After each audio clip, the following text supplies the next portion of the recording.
കേരളത്തിലെ 99% ആൾക്കാരും current bill കയ്യിൽ കിട്ടിക്കഴിഞ്ഞാൽ ആദ്യം നോക്കുന്നത് തന്റെ എമൗണ്ടാ. എന്തിനാ?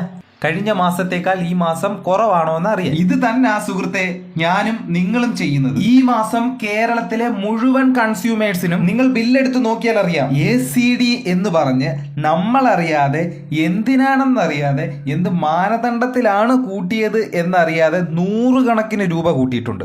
സുഹൃത്തെ, നിങ്ങളുടെ ബില്ലിലും കൂട്ടിയിട്ടുണ്ട്. പെട്ടെന്ന് പോയി ബില്ലെടുത്തോണ്ട് വന്നോ, എന്നിട്ട് ഞാൻ ഈ പറയുന്ന കാര്യങ്ങളെല്ലാം ഒന്ന് ചെക്ക് ചെയ്തു. എന്റെ കയ്യിലിരിക്കുന്ന ബില്ലിന്റെ ഓരോ പിരിവും ഞാനിപ്പം വായിക്കാം. എനർജി ചാർജ് എന്ന് വെച്ചാൽ ഊർജം, നമ്മുടെ ഇലക്ട്രിസിറ്റിയിൽ നിന്ന് നമുക്ക് തരുന്ന എനർജിയുടെ ചാർജ് 1594 രൂപ 45 പൈസ. ഇതാണ് എന്റെ കയ്യിലിരിക്കുന്ന കറണ്ട് ബില്ലിന്റെ കൺസ്യൂമർ ഉപയോഗിച്ച ചാർജ്. അയാളുടെ ബില്ല് എത്രയാണെന്നറിയാമോ?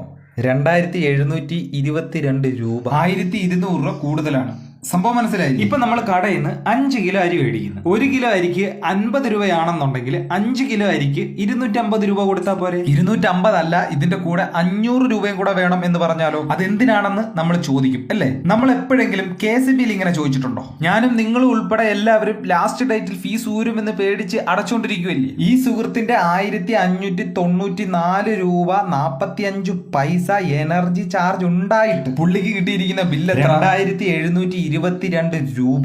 1200 രൂപ അധികമായി പിടിച്ചിട്ടുണ്ട്. എന്തിന്? ഇനിയിപ്പോ എന്തിനാണ് പിടിച്ചതെന്ന് ഞാൻ പറഞ്ഞത്. ഇനി ഡ്യൂട്ടി, അതിന്റെ ഡ്യൂട്ടി 10%, അത് 159 രൂപ 45 പൈസ. തീർന്നില്ല, അടുത്തത് കേൾക്കണം. അടുത്ത ഫ്യൂവൽ ചാർജ് 31 രൂപ 51 പൈസ. എന്ത് ഫ്യൂവൽ ചാർജ്?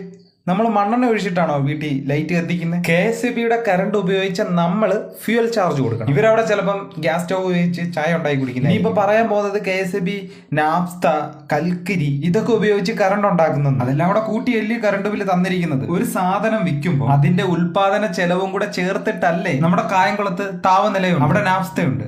നാഫ്ത മേടിച്ചതിന്റെ ചെലവാണ്.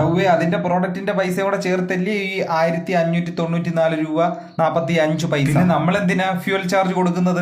തീർന്നില്ല, ഇനി ഒരു ചെറിയൊരു ഫിക്സഡ് ചാർജ് ഉണ്ട്. ചുമ്മാ വെറുതെ ഒരു 240 രൂപ. സുഹൃത്തെ, ഇനിയെങ്കിലും നിങ്ങൾ നിങ്ങളുടെ കറണ്ട് ബില്ല് എടുത്തത് നോക്ക്, ഇതൊക്കെ ഉള്ളയാണോ? എന്തിനു കൊടുക്കണം നമ്മൾ ഫിക്സഡ് ചാർജ്? നമ്മളൊരു പ്രൊഡക്റ്റ് വാങ്ങുകയാണ്, ഒരു സാധനത്തിന് എനർജി ഇടാം. അയാൾ ഉപയോഗിക്കുന്ന എനർജിയുടെ കാശ് കൂടാതെ ഡ്യൂട്ടി പോട്ടെ, സമ്മതിക്കും. ഫ്യൂവൽ ചാർജ് അറിയില്ല, ഫിക്സഡ് ചാർജ് എന്തിന്? തീർന്നില്ല, ഇനിയും ഉണ്ട്. മീറ്റർ റെന്റ് 12 രൂപ. ഓർക്കുന്നുണ്ടോ ഈ മീറ്റർ ആരുടെയാന്ന്? നിങ്ങളുടെയാ, നമ്മുടെയാ ഈ മീറ്റർ. നമ്മൾ കണക്ഷൻ എടുത്തപ്പം നമ്മൾ വില കൊടുത്ത് മേടിച്ചതാ മീറ്റർ. നമ്മൾ പൈസ കൊടുത്ത് മേടിച്ച മീറ്ററിന് നമ്മൾ വാടക കൊടുക്കണം. നമ്മുടെ വീട്ടിൽ ഒരു സ്കൂട്ടർ ഉണ്ടെന്ന് വെച്ചു, ഈ സ്കൂട്ടറിന് മാസം തോറും വാടക കൊടുക്കണമെന്ന് MBD പറഞ്ഞാൽ പോയി പണി നോക്കാൻ പറയും ഇല്ലേ? ഇനി അടുത്തതാണ് കോമഡി.